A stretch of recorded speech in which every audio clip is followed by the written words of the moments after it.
And welcome back to the Garage Gameday Sports podcast. My name is Louie. I'm your host. We had a pretty busy week this week. Busy, eventful week, a little something for everyone across the sports landscape. NFL Draft, we know, is a 3-day event. Last Thursday through Saturday was rocking in Kansas City. NBA Draft, NBA playoffs, NHL playoffs, both in full swing. We've got a lot of baseball going on right now. The Formula One race in Miami this weekend, so plenty of things going on. But I do want to talk NFL Draft winners and losers today. Who came out on top? Who didn't have so good drafts?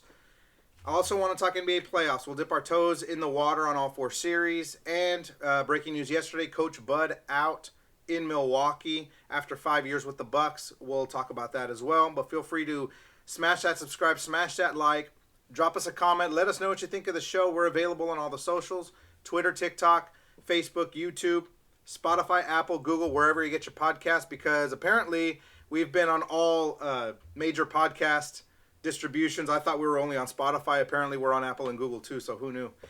So feel free, pop us in the car, give us a listen, let us know what you think of the show. So I want to talk NFL Draft winners and losers real quick. And as a Dallas Cowboy fan, it pains me. We did a quick TikTok video about quick winners and losers, and I flip-flopped on one team, by the way. So if you saw that and you're going to see this, you're going to be like, what's going on? I'll get to that team in a little bit. But I got to start with the Philadelphia Eagles. Damn that Howie Roseman. He knocked it out of the park again. They start with Jalen Carter, who was arguably a top 5, maybe even the top pick at one point in time. And I know his draft status kind of took a little bit of a hit with the off-the-field issues. Showed up to pro day apparently a little out of shape, so probably turn teams a little off. But the Eagles were at 10, just bumped up one spot to number 9, took the defensive tackle out of Georgia at number 9. Then Nolan Smith drops to them at 30. His teammate at Georgia, linebacker, fills 2 immediate needs at defense, because we all see how dangerous that offense is for Philly. Jalen Hurts, the $225 million man, has plenty of weapons at his disposal.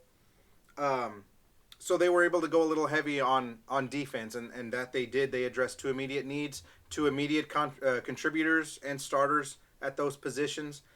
They also got Tyler Steen, an offensive tackle out of Alabama. He started at Vandy for 3 years before transferring to Bama last year.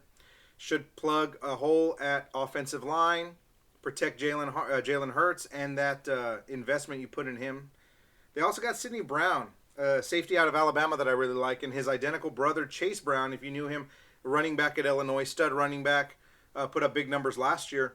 They are twin brothers, so Sidney Brown fills a hole in the secondary. And then they also got Calais Ringo, corner out of Georgia. If you notice a pattern here, it's very heavy on the Bulldogs. 3 Bulldogs drafted in addition to the 2 they drafted last year, Jordan Davis and Nakobe Dean. And then they also traded for DeAndre Swift, running back out of, you guessed it, Georgia. They filled that hole because Miles Sanders was shipped to Carolina. So you add DeAndre Swift at running back. You have a Dallas Goedert and A.J. Brown. You've got plenty of weapons on the Eagles offense. And then they knocked it out of the park on the defensive end. And in this draft, you got a few immediate starters. They also got Tanner McKee in the 6th round, quarterback out of Stanford. I really like that pick. You know, he's not going to be your quarterback, and he's not going to, be your QB1 and challenge Jalen Hurts or anything, but more than capable backup quarterback. Solid arm at Stanford, put up good numbers there, good decision maker, so he could also right the ship if, God forbid, Jalen Hurts goes down for a game or 2 or something like that. You have a steady hand that you could eventually put in there and help you win some games. So the Eagles, number 1 winner in my book. Another winner that I'm flip-flopping here because I thought, in retrospect, now is a better first round, but I thought they had a bad first round draft. Turned things around, and I think they'll right the ship, and I think they'll win their division this year. I'm calling it now. The Detroit Lions, winners of the draft, a big winner here. They selected Jahmyr Gibbs, who at first I thought was a bit of a reach, at number 12. 200-pound back, can probably add a couple pounds to his frame, but you can use him in a multitude of ways: runner, receiver, returner. You pair him with an Amon-Ra St. Brown, and you've really got something in Detroit in that offense. They added Jack Campbell that I thought was a reach at 18 from Iowa, but it did serve a need. They kind of went away from conventional wisdom with these two picks. You did fill two holes, and then we found out on day 3 that DeAndre Swift getting shipped to Philly, so the Gibbs pick made more sense in retrospect. They also got Jack Campbell's teammate from Iowa, Sam Laporta, tied in the second round, which makes sense because T.J. Hawkinson leaves Detroit to Minnesota to join the Vikings last year. So they grabbed Sam Laporta, who I thought, and a lot of people were high on as far as tight ends, one of the best in the class, a pretty deep, talented tight end class. So that helps the gap left by Hawkinson. They also got Hendon Hooker, who I like this pick. He's 25, coming off an ACL injury, but he gets at least a year to heal and sit behind and learn behind Jared Goff, who's your incumbent starter, at least for now. Hooker gets to learn the offense. He gets at least a year under Dan Campbell, which I'm a huge fan of. Former Cowboy also, by the way, but heck of a football coach. You can tell he's a player's coach. I think Hooker will thrive under him. He gets to learn under an established veteran like Jared Goff. So I think this will be a long-term investment, but I think it'll be worth it in the future if and when Hooker does inherit the team and gets the keys to the offense. You've got a more than capable team around you with Amon-Ra St. Brown, now Jahmyr Gibbs at running back, T.J. Hawkinson at tight end. You've got to get this production from these players because Jamison Williams is also out suspended the first 6 games of the season. So you address needs. You made good decisions. You got style, big players that can immediately contribute to this team. So I really like what the Lions did in retrospect. I was at first not a fan of their first round, but in retrospect, there were good moves made and overall pleased with what the Lions did. So for every winner, there's got to be an equal or even more loser. So I've got 2 teams that I did not think had good drafts at all. And the first one, the San Francisco 49ers, did not have a first-round pick, did not have a second-round pick. And with one of their third-round picks, they selected Jake Moody, kicker out of Michigan, which I thought was interesting. Moody was one of the best kickers, period, in college football last year. That's not a question at all. So it's not a knock on his ability at all. It's just you take a kicker or a punter or any sort of thing that early, that puts a lot of pressure on that player in that position. We've seen it in recent years with struggles. We saw Roberto Aguayo from Florida State going like the second round, I think, or third round.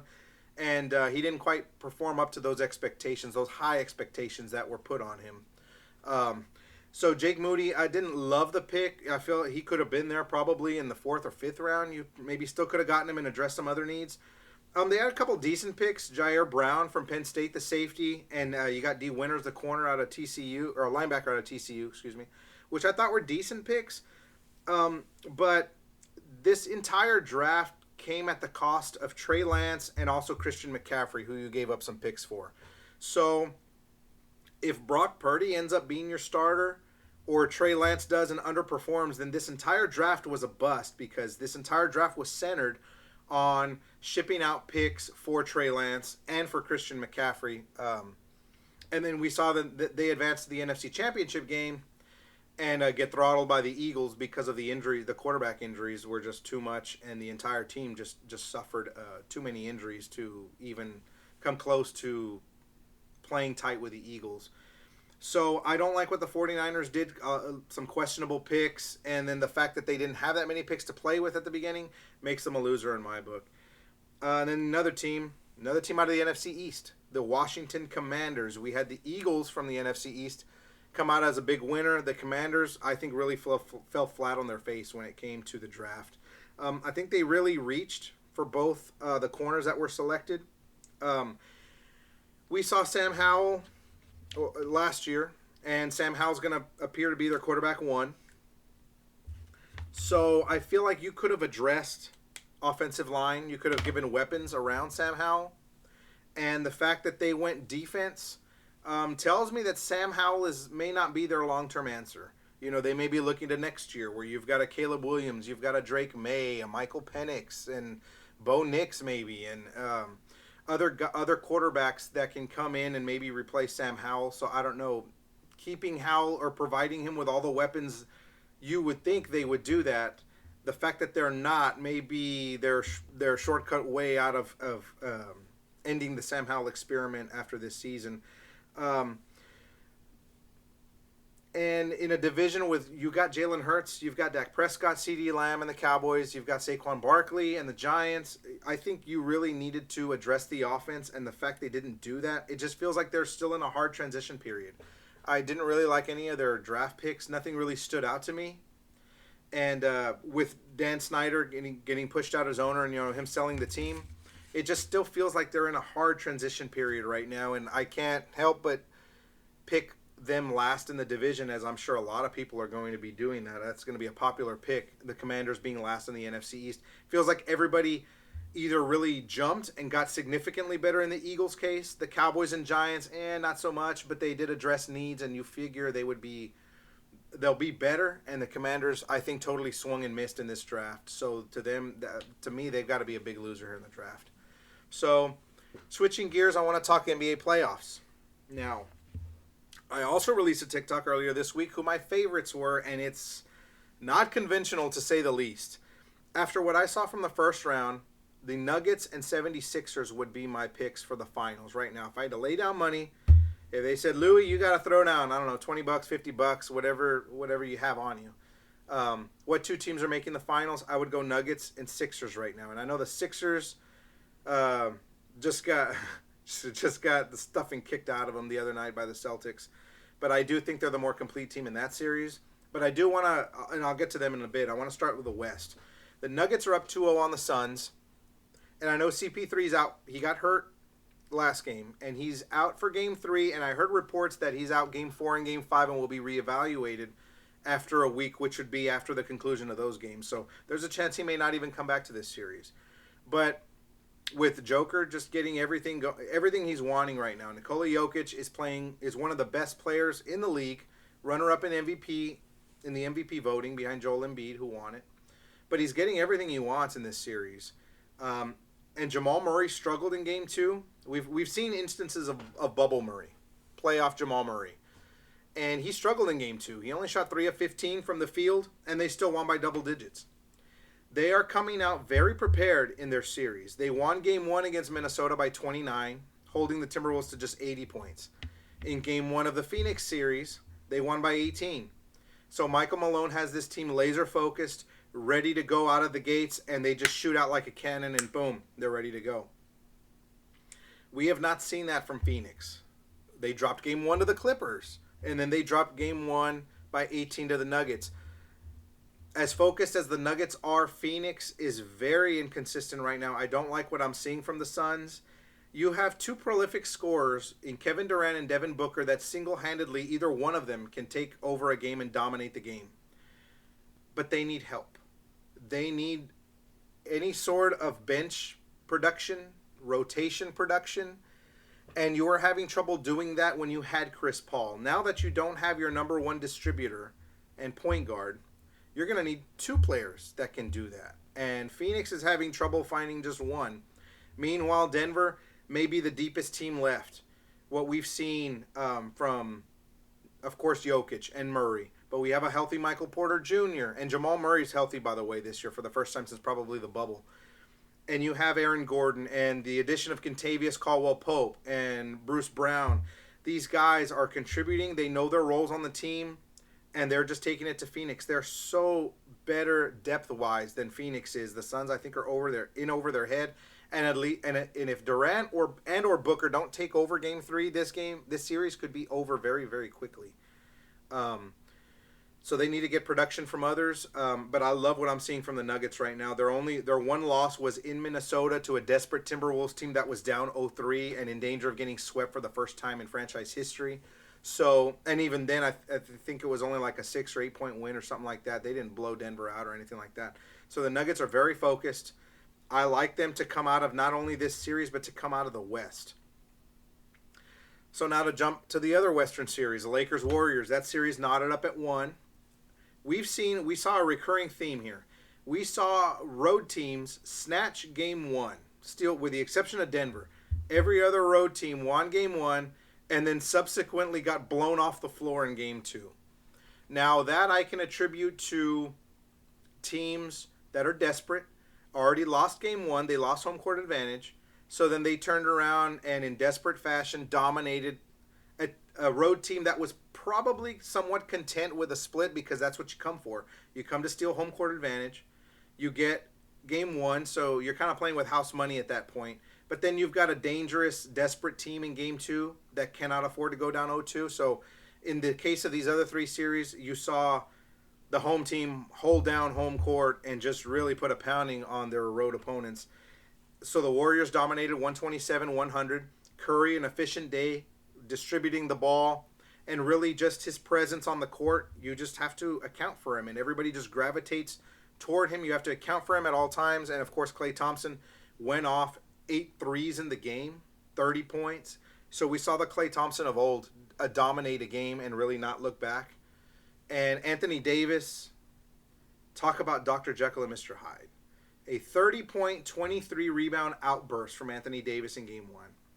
And he followed that up, I believe, with 11 points in Game 2. He was a almost non-factor. And when you add to the fact that Kevon Looney didn't even start in this game, JaMychal Green started, and Kevon Looney only played a fraction of this game because he was dealing with an illness. This had the makings of an AD game that could have taken over and really put a stranglehold on this series. And instead, he was a no-show.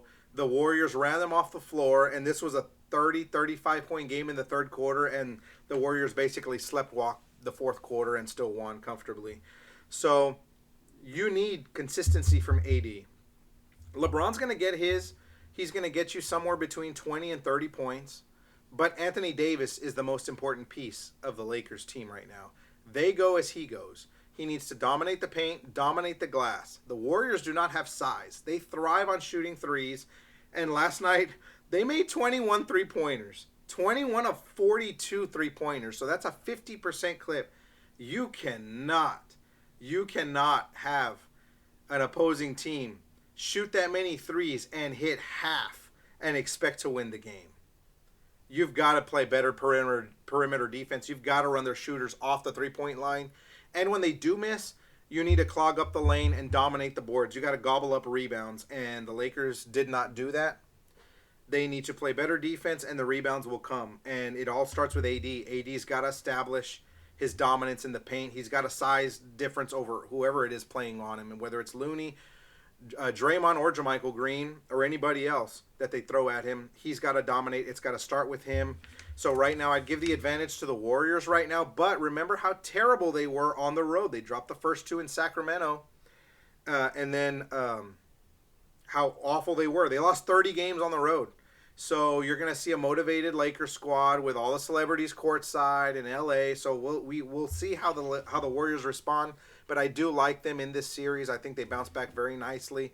And we'll see how LeBron and AD respond and how much they can shoulder the load. They're going to need contributions.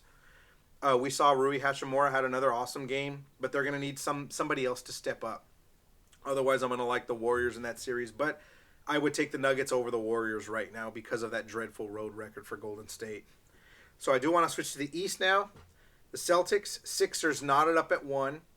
Of course, right? Of course, the way it worked out is Philly took Game 1 without Joel Embiid. Embiid wins MVP. Probably not 100%, I'll be honest. Not 100% for Game 2. He comes in and the Celtics wax the Sixers. 121-87. Behind only 7 points for Jason Tatum. So the Celtics did this. Supporting cast really stepped it up behind Jaylen Brown's 25. But you had contributions from everywhere. You had James Harden fall back down to earth. Joel Embiid didn't have a good game shooting. So I like the Sixers out of the East. I like them still over the Celtics. I've not seen consistency from the Celtics. This was a good start. This was a real good start, blowing out Philly. But this was another case of desperate home team needing a win in Game 2. You could not go to Philly down 0-2, especially losing one without their star player and MVP, Joel Embiid. So I do need to see this more consistently from the Celtics. The Sixers, we saw them sweep away the Nets. They did not play with their food at all. They put the Nets away. They rested, and they were ready to go for round 2. The Celtics, we saw them mess around with the Hawks. The Hawks had no business taking them to 6 games. And then we saw the Celtics completely lose focus and intensity in Game 1, dropping Game 1 without Joel Embiid. So I need to see more consistency from the Celtics before I switch to Boston. So I still think the Sixers have what it takes. They've got the scoring. Joel Embiid, your MVP right now in the playoffs, is your fourth leading scorer. Harden and Maxey lead the way. Tobias Harris is third at 19 points a clip, and then Embiid shortly behind them with 18. But they've got the horses to go. They have the horses to absolutely make the finals. It's just a matter of clamping down on the defensive end and getting some scoring. Whether it's Harden taking over a game again. We saw the Houston Rocket James Harden take over the game. We need to see that a couple more times. Joel Embiid, let's see the MVP Embiid. Or let's see Maxey just go off, or Tobias Harris go off. So they've got more scoring than Boston. I like them more right now. And we'll see how the Heat-Knicks series plays out, and we'll see the Jimmy Butler injury and see, whether one of them can step up to the Philly-Boston winner. And speaking of the Heat-Knicks, that series is 1-1. The Jimmy Butler ankle injury is still a thing of concern. That concerns me because the Knicks, if I'm the Celtics or Sixers, I'm not scared of the Knicks. They're a young up-and-coming team. They've got R.J. Barrett, Jalen Brunson, Julius Randle, a ton of young talent, but I do not think they're there yet. And the fact they had to struggle for as long as they did to squeak out a Game 2 win with no Jimmy Butler tells me everything I need to know about the Knicks. They're not ready. Their time may very well come soon. It could come next year, in 2 years or so, but they're not ready now. And I saw, as I'm sure a lot of you did, the smirk on Jimmy Butler's face when they keyed to him in the final seconds of the game as the Knicks were tying up this series. Playoff Butler's ready to come back. Whether that's Game 3 or Game 4, I don't know. But he had a look on his face like, okay, y'all took this game, but y'all better be ready because I'm coming back. That's how I took it. Playoff Butler is ready to come back and ready to just take over again. The only concern I have with the Heat is that Bam needs to solidify himself as the second option for the Heat. Jimmy should come back. I don't know when, if it's Game 3, if it's Game 4. Now we're starting to hit the playoff stride work every other game. So you were Miami, you took Game 1. You could kind of get away with losing Game 2 and buying Butler another 2 days rest. But now the games are going to be pretty much every other day from here on out. But I still like the Heat in this series. But you've got to get Bam Adebayo to be your legitimate second option because it's kind of a revolving door with Bam. You have Max Strus, Gabe Vincent, and Tyler Hero's still out with a broken hand. I don't know whether he'll be back at all, even if they make the finals. I'm not sure his status, so he takes away a capable shooter and defender. But I like the Heat in this series. But Butler's ankle, it's dependent on Butler's ankle, his overall health, and whether he can take over the game and how much help he can get. So I do like the Heat and Sixers here, and I like the Sixers to come out of the East because of the injuries to the Heat and because of the inconsistencies that I've seen from the Celtics. We just need to see that sense of urgency more often, and maybe Game 2 flipped a switch. Maybe it flipped a switch for Boston, but we'll have to wait and see. I do like Philly, and I do like Denver to come out of the NBA, but that's just my take so far on the games. Got a couple of Game 3s tonight. We'll see how the rest of the series shake out. And then the news from yesterday, Coach Bud out in Milwaukee after 5 seasons with the Bucks. He brought him an NBA title in 2021. Early exit this year, I know probably didn't help causes. He had a couple of second-round exits, and the first-round exit and the way they exited this year. I know you had the Chris Middleton injury during the year, and then Giannis is back, and he was able to come back in the series. But I think the way they lost really left a lasting impression on the front office. It wasn't like they lost in Game 7 in a 1 or 2 possession game, or they lost in overtime. They lost in 5 games to the 8-seeded Heat. And I know this Heat team has a lot of pieces that were there in the bubble when they went to the finals and lost to the Lakers in 2020. You still have Butler, you still have Bam, you still have a lot of those pieces that were there, the Struces and the Gabe Vincents. But the way they lost in 5 games was just shocking. And I think that being the last thing you saw doesn't surprise me a whole lot that Coach Bud was let go. He'll find a job elsewhere. He's one of the best coaches in the league. You know, a longtime assistant under my Spurs, under Coach Pop, then branched out, took over the Hawks, led them to the playoffs for the last 4 of the 5 seasons he was there in Atlanta, and then before things kind of fell off toward the end, and then all the success he had with Milwaukee. All 5 seasons they made the playoffs, but of course the one NBA title and then several early round exits. This marks the third coach in the last 4 NBA champions, the third coach to get axed. Frank Vogel with the Lakers, Nick Nurse let go by the Raptors, and now Coach Bud with the Bucks. I have no doubt Nick Nurse and Coach Budenholzer will find jobs elsewhere. It's just a matter of who they want to coach and what they want to do. I personally wouldn't mind if Coach Bud went back to the Spurs and was the eventual successor to Pop, but we'll see how that shakes out. But I did want to talk about Coach Bud and the overall job he did with Milwaukee. I think he did an excellent job. He will no doubt find success somewhere else. I would love to personally either see him with my Spurs or see him or Nick Nurse take over a young up-and-coming team. If there's a job vacancy down the road with the Pistons or the Hornets or the Wizards or somebody like that that's been kind of floundering, I wouldn't mind seeing either one of them take a call and take over a franchise and build that team from the bottom up. So that's going to do it for this episode of Garage Game Day Sports Podcast. My name is Louie, of course, as always. Feel free to like us, subscribe to our channel on YouTube. We love talking sports. Drop us a comment. Let us know what you think of the show. We love any and all feedback, positive feedback, negative feedback. We don't care.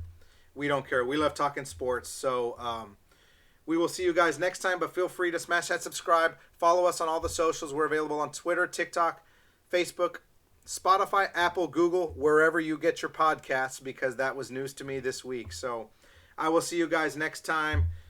Louie signing out. Have an awesome weekend. We love sports. We hope you do too. Join our community.